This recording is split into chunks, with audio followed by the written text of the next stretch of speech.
Salve, salve, rapaziada. Hoje eu vou estar trazendo aqui. Desculpa.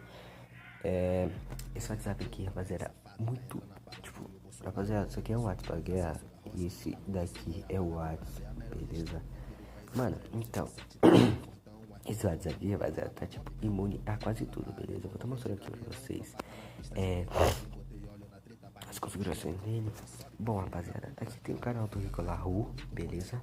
E do Stallone, eles que fizeram o zap. Aqui tem Backup e Restart, Clean Cache, opção de câmera lá, foto, essas coisas, beleza? Esconder visto por último, ou cortar o piso dos status, eu não ativo nenhuma dessas, tá? E tem anti-revogar, para não apagar a mensagem pra você, desabilitar cal. Tique azul para resposta, eu botar tique azul, rapaziada, essas partes aqui, ó, de tipo, contatos, grupos, esses bagulho aqui, ó, é tudo do WhatsApp GB, tá? E tem resetar a privacidade aqui, tá? Bora também aqui em botão de imunidade, rapaziada, aqui, tá tendo esses botões aqui de imunidade, beleza?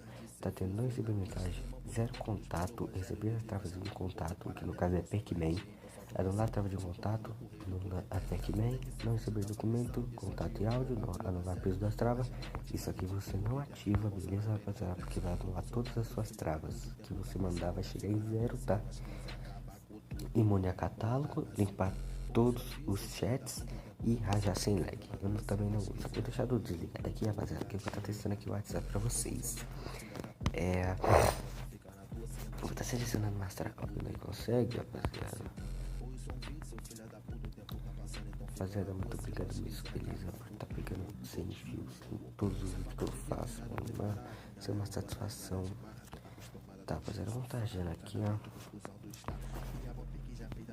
Bom, rapaziada, agora é só mais, tá ligado? Mostrar mesmo, tá ligado? A rajada dele, porque tipo assim, se eu tô mostrando,